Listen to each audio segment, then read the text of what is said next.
Dalmia cement प्रस्तुत करते हैं 15 अगस्त 15 कहानियां।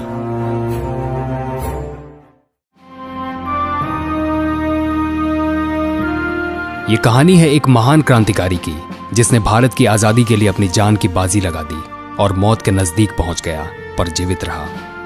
मगर उसे ये मौत मिली आजाद भारत में, अपमान और तिरस्कार के रूप में। ये कहानी है क्रांतिकारी बटुकेश्वर दत्त की। 1928 में चंद्रशेखर आजाद की अगुवाई में जब हिंदुस्तान सोशलिस्ट रिपब्लिकन आर्मी का गठन हुआ तो बटुकेश्वर दत्त भी उसके अहम सदस्य थे और कई क्रांतिकारी गतिविधियों में वो सीधे तौर पर शामिल हुए थे। अगले साल यानी 8 अप्रैल 1929 को दिल्ली के सेंट्रल असेंबली में HSRA के सदस्यों ने कुछ बम धमाके किए, जिसकी आवाज न केवल देश के कोने कोने तक पहुंची बल्कि अंग्रेजी हुकूमत की जमीन भी थरथरा गई। मौके से भागने के बजाय इन क्रांतिकारियों ने पर्चे फेंके और इनकलाब के नारे लगाए। इसमें शामिल थे क्रांतिकारी बटुकेश्वर दत्त और भगत सिंह। दरअसल इन धमाकों का मकसद भी यही था, क्रांतिकारी बहरी ब्रिटिश हुकूमत तक अपनी आवाज पहुंचाना चाहते थे।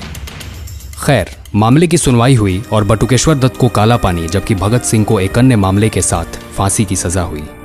बटुकेश्वर फैसले से निराश हुए। काले पानी के बजाय उन्हें देश के लिए शहीद होना ज्यादा मंजूर था। सजा के दौरान उन पर हुए अत्याचार ने अपनी सारी सीमाएं लांघ दी। जेल में उन्हें टीबी की बीमारी हो गई। 1933 और 1937 में उन्होंने जेल में किए जा रहे अमानवीय अत्याचारों के खिलाफ 2 बार भूख हड़ताल भी की। अखबारों में जब खबर छपी तो 1937 में उन्हें बिहार के बांकीपुर सेंट्रल जेल लाया गया, जहां से अगले साल वे रिहा कर दिए गए। अब एक तरफ टीबी की बीमारी और तमाम साथियों की शहादत से उपजा अकेलापन था, तो दूसरी ओर 1942 का भारत छोड़ो आंदोलन। दुनिया को यह दिखाना है कि क्रांतिकारी अपने आदर्शों के लिए मर ही नहीं सकता, बल्कि जीवित रहकर हर मुश्किल का सामना कर सकता है। इन सब से जूझते हुए दत्त बाबू ने आंदोलन में हिस्सा लिया और गिरफ्तार कर लिए गए और 1945 में उन्हें जेल से रिहाई मिली। 15 अगस्त 1947 को देश आजाद हुआ। लोग खुशियां मना रहे थे, नई जिंदगी शुरू कर रहे थे। वहीं बटुकेश्वर दत्त के हिस्से में ये जिंदगी और आजादी अपमान के कुछ पन्ने जोड़ने की तैयारी में थे।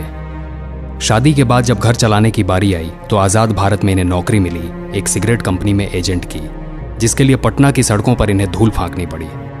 बाद में जब बिस्किट और डबल रोटी की एक फैक्ट्री लगाई तो उसमें घाटा हुआ। फैक्ट्री बंद हुई तो टूरिस्ट एजेंट और परिवहन विभाग की भी नौकरी की। अब जिक्र उस वाकये का जो किसी का भी दिल तोड़ने के लिए काफी था। घटना 60 के दशक की है। पटना में बसों के परमिट दिए जाने थे।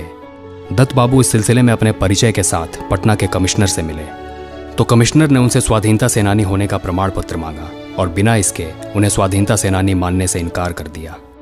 मैं क्रांतिकारी हूँ, मुझे बस का परमिट चाहिए। सबूत का है, ये तुम ही हो। ये हमारी फोटो है अखबार में, भगत सिंह जी के साथ। 1964 में दत्त बाबू बीमार पड़े तो उन्हें पटना के एक सरकारी अस्पताल में भर्ती कराया गया, मगर वहां उन्हें कोई पूछने वाला नहीं था। सत्ता के गलियारों में जब यह खबर फैली तो आनन फानन में उन्हें दिल्ली लाया गया। यहां पता चला कि उन्हें कैंसर है। 20 जुलाई 1965 को बटुकेश्वर दत्त ने उस आजाद भारत में अंतिम सांस ली जिसके लिए उन्होंने अपनी जिंदगी कुर्बान कर दी थी।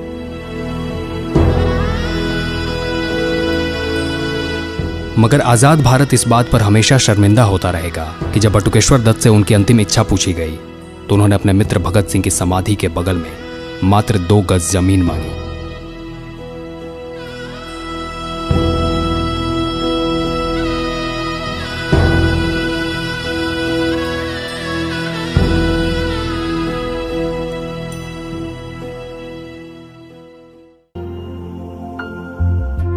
पंद्रह अगस्त 15 कहानियां के प्रस्तुत करता थे डालमिया सीमेंट। दिल जोड़े, देश जोड़े।